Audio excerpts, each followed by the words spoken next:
नमस्कार मित्रों, आज मैं आपको श्रावण मास महात्म कथा का चौथा अध्याय सुनाने वाली हूँ। यदि आपने इससे पहले के अध्याय नहीं सुने हैं तो मेरे चैनल पर जाकर सुन सकते हैं। ये चौथा अध्याय है। ईश्वर बोले, हे सनत कुमार, अब मैं धारण पारण व्रत का वर्णन करूँगा। प्रतिपदा के दिन से आरंभ करके सर्वप्रथम पुण्यवाचन करना चाहिए। इसके बाद मेरी प्रसन्नता के लिए धारण पारण व्रत का संकल्प लेना चाहिए। एक दिन धारण व्रत करें, दूसरे दिन पारण व्रत करें। धारण में उपवास और पारण में भोजन होता है। श्रावण मास के समाप्त होने पर सबसे पहले पुण्यवाचन करना चाहिए। इसके बाद हे मानद, आचार्य तथा अन्य ब्राह्मणों का वर्ण करना चाहिए। तत्पश्चात पार्वती तथा शिव की स्वर्ण निर्मित प्रतिमा को जल से भरे हुए कुंभ पर स्थापित कर रात में भक्तिपूर्वक पूजन करना चाहिए तथा पुराण श्रवण आदि से रात्रि भर जागरण करना चाहिए। प्रातःकाल अग्नि स्थापना करके विधि पूर्वक होम करना चाहिए। त्र्यंबक, इस मंत्र से तिल मिश्रित भात की आहुति डालनी चाहिए। इसी प्रकार शिव गायत्री मंत्र से घृत मिश्रित भात की आहुति डालें और पुण्य षडाक्षर मंत्र से खीर की आहुति प्रदान करें। तदंतर पूर्ण आहुति देकर होम शेष का समापन करना चाहिए। इसके बाद में ब्राह्मणों को भोजन कराना चाहिए तथा साथ ही आचार्य की पूजा करनी चाहिए। हे महाभाग, इस प्रकार से उद्यापन संपन्न करके मनुष्य ब्रह्मत्या आदि पातकों से मुक्त हो जाता है। इसमें कोई संदेह नहीं है। अतएव इस महाव्रत को अवश्य करना चाहिए। हे मुने, अब श्रावण मास के उपवास की विधि को आदर पूर्वक सुनिए। प्रतिपदा के दिन प्रातःकाल इस व्रत का संकल्प ले। स्त्री हो या पुरुष मन में तथा इंद्रियों को नियंत्रित करके इस व्रत को करें। अमावस्या तिथि को लोक का कल्याण करने वाले वृषध्वज शंकर की अर्चना पूजा षोडश उपचारों से करें। तदंतर अपने सामर्थ्य के अनुसार वस्त्र तथा अलंकार आदि से ब्राह्मणों का पूजन करें। उन्हें भोजन कराएं, उन्हें प्रणाम कर विदा करें। इस प्रकार से किया गया मास उपवास व्रत मेरी प्रसन्नता कराने वाला है। हे सनत कुमार, मनुष्यों को सभी सिद्धियां प्रदान करने वाले लक्ष्य संख्या परिमित रुद्रवर्ती व्रत के विधान को सावधान होकर सुनिए। अत्यंत आदर पूर्वक कपास के 11 तंतुओं से बाती बनाएं। वे रुद्रवर्ती नाम वाली बातियां मुझे प्रसन्न करने वाली है। मैं श्रावण मास में भक्ति पूर्वक देवों के देव गौरीपति महादेव का इन लक्ष्य संख्या वाली बातियों से निरंजन करूंगा। इस प्रकार श्रावण मास के प्रथम दिन विधि पूर्वक संकल्प करके महीने भर प्रतिदिन शिवजी का पूजन 1000 बातियों से निरंजन करें और अंतिम दिन 71,000 बातियों से निरंजन करें, अथवा प्रतिदिन 3000 बातियों का आदर पूर्वक अर्पण करें और अंतिम दिन 13,000 बातियां समर्पित करें, अथवा एक ही दिन में सभी 1,00,000 बातियों को मेरे समक्ष जलाएं। प्रचुर मात्रा में घृत में भिगोई जो सन्निध बत्तियां हैं वे मुझे अत्यंत प्रिय हैं।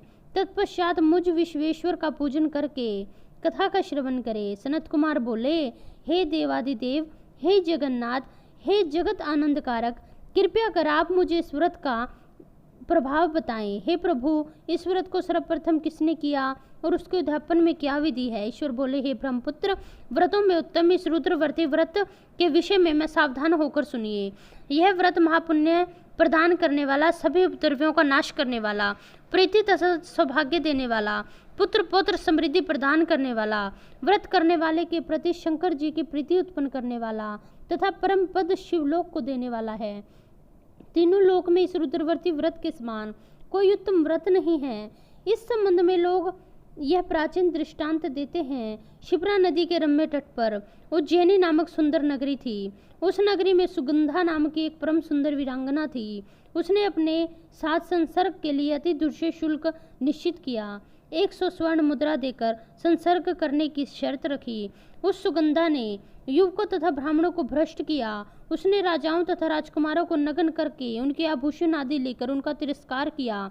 इस प्रकार उस सुगंधा ने बहुत से लोगों को लूटा। उसके शरीर के सुगंध से कोसों भर स्थान सुगंधित रहता। वह पृथ्वी तल पर रूप लावण्य और कांति की मानो निवास स्थली थी।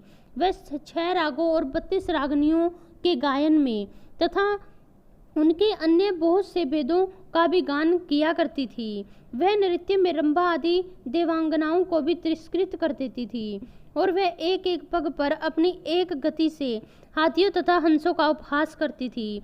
किसी दिन वह सुगंधा कटाक्षों तथा बोहों चालन के द्वारा काम बाणों को छोड़ती हुई क्रीड़ा करने के विचार से क्षिप्रा नदी के तट पर गई। उसने ऋषियों के द्वारा सेवित मनोरम नदी को देखा। वहाँ कई विप्र ध्यान में लगे हुए थे, कई जप में लीन थे, कई शिवार्चन में रत थे, तो कई विष्णु पूजा में तल्लीन थे। हे महामुने, उसने उन ऋषियों के बीच विराजमान मुनि वशिष्ठ को देखा। उनके दर्शन के प्रभाव से उसकी बुद्धि धर्म में प्रवृत्त हो गई। जीवन तथा विशेष रूप से विश्व से उनकी विरक्ति हो गई। वह अपना सिर झुकाकर बारंबार मुनि को प्रणाम कर मुनि से कहने लगी कि हे मुनि वशिष्ठ, हे अनाथों के नाथ, हे विपेंद्र, हे सर्व विद्या विशाद, हे योगीश, मैंने बहुत से पाप किए हैं। हे प्रभु, उन समस्त पापों के नाश के लिए कोई उपाय बताएं। ईश्वर बोले, हे सनत कुमार, उस सुगंधा के इस प्रकार कहे गए दीन वचनों को सुनकर मुनि वशिष्ठ ने अपनी ज्ञान दृष्टि से पहले उसके कर्मों को जाना। फिर बोले, वशिष्ठ जी बोले, तुम सावधान होकर सुनो। जिस पुण्य से तुम्हारे पाप का नाश हो जाए वह सब तुम्हारे लिए कह रहा हूँ।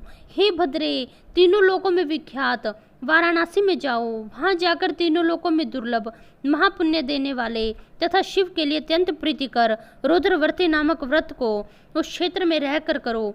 हे भद्रे, इस व्रत के करने से तुम्हें परम गति की प्राप्ति होगी। ईश्वर बोले, तब उसने अपना धन लेकर सेवक तथा मित्र सहित काशी में जाकर वशिष्ठ जी द्वारा बताए गए विधान से व्रत को किया। इस प्रकार उस व्रत के प्रभाव से वह शरीर शिवलिंग में विलीन हो गई। हे सनत कुमार, इस प्रकार जो स्त्री इस परम दुर्लभ व्रत को करती है वह जिस जिस अभिष्ट की कामना करती है निसंदेह उन्हें प्राप्त करती है। हे सुव्रत, अब आप मणिका व्रतियों का महात्म सुने। हे विपेंद्र, उन मणिका व्रतियों के व्रत से स्त्री मेरे अर्ध आसन की अधिकारिणी हो जाती है और महाप्रलय पर्यंत वह मेरे लिए प्रिय रहती है। अब मैं इस व्रत की संपूर्णता के लिए उद्यापन का विधान बताऊंगा। चांदी की बनी हुई नंदीश्वर की मूर्ति पर आसीन सुवर्णमय भगवान शिव की पार्वती सहित प्रतिमा को कलश पर स्थापित करना चाहिए और विधि के साधन पूजन करके रात्रि में जागरण करना चाहिए। इसके बाद प्रातःकाल नदी के निर्मल जल में विधि पूर्वक स्नान करके 11 ब्राह्मणों सहित आचार्य का वरण करना चाहिए। तत्पश्चात रुद्र सूक्त से अथवा गायत्री से अथवा मूल मंत्रों से घृत, खीर तथा बिल्वपत्रों का होम करना चाहिए। इसके बाद पूर्णा आहुति होम करके आचार्य आदि की विधिवत पूजा करनी चाहिए और सपत्नीक 11 उत्तम विप्रों को भोजन कराना चाहिए। हे सनत कुमार, जो स्त्री इस प्रकार के व्रत को करती है वह समस्त पापों से मुक्त हो जाती है। तत्पश्चात विधि पूर्वक विधान पूर्वक कथा सुनकर स्थापित की गई समस्त सामग्री ब्राह्मण को दे देनी चाहिए। इससे निश्चित रूप से हजारों अश्वमेध यज्ञों का फल प्राप्त होता है। यहाँ श्रावण मास का 4था अध्याय खत्म होता है। कल मैं आपको 5वां अध्याय सुनाऊंगी। यदि आपको ये वीडियो पसंद आए तो मेरे चैनल को सब्सक्राइब और वीडियो को लाइक करें और कमेंट में हर हर महादेव ज़रूर लिखें। धन्यवाद।